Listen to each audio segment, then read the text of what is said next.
Have you ever wondered if Apple might actually follow in Samsung's footsteps when it comes to foldable phones? What if the next iPhone you buy could fold in half, just like a Z Flip?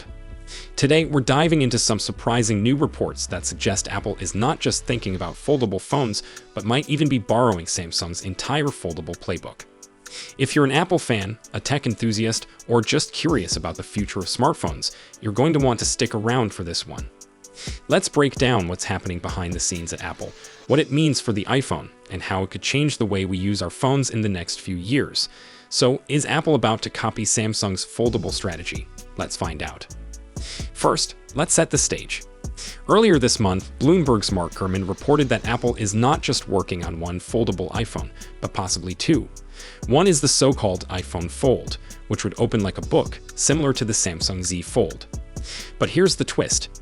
Apple is also considering a clamshell-style foldable, just like the Galaxy Z Flip or the Moto Razr.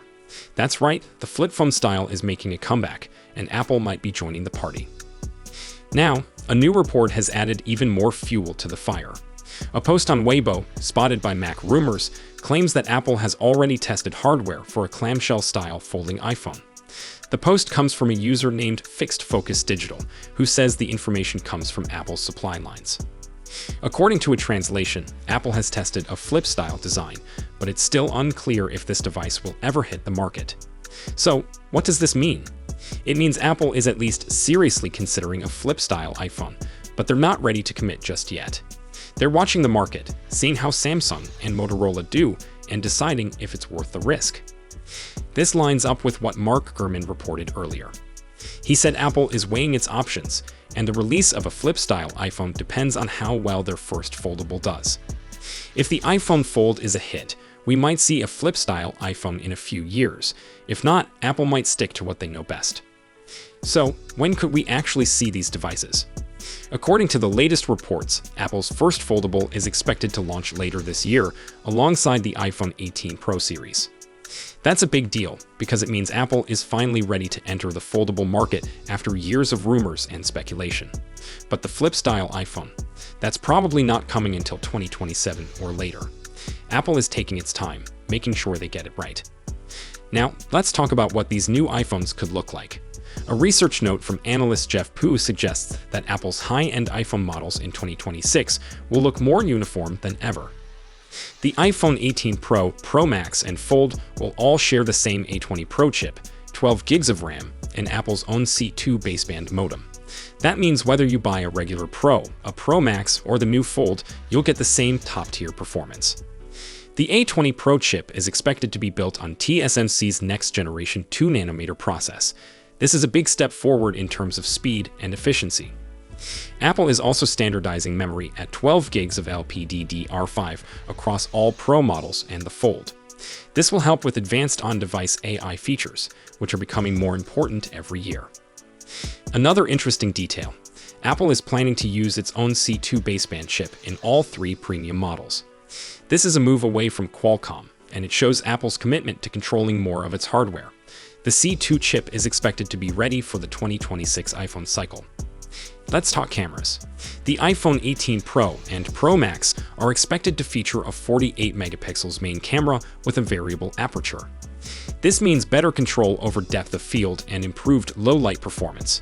They'll also have a 48 megapixels periscope telephoto lens, a 48 megapixels ultra-wide camera, and an 18 megapixels front-facing camera. That's a lot of megapixels, and it should mean even better photos and videos. Apple is also working on refining the front-facing design. The dynamic island is expected to get smaller in 2026, making the screen feel even more immersive. But don't expect under-display Face ID just yet. That's probably not coming in this product cycle. Now, for the iPhone 18 Fold. Jeff Pu says it will have a 7.8-inch internal display and a cover screen smaller than 5.3 inches. That's a big screen when unfolded but still pocket-able when closed.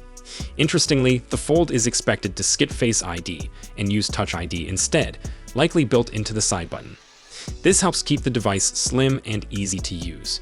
The chassis will be a mix of titanium and aluminum, making it both strong and lightweight. So, what's driving all these changes? Demand for the iPhone 17 is still strong, and Apple is raising its production estimates for early 2026. Even as global smartphone shipments are expected to decline by about 6% in 2026, Apple is holding steady. Rising memory and storage costs are putting pressure on other brands, especially in the mid and low-end Android market. But Apple's strong supplier relationships mean they can keep offering high specs without cutting corners.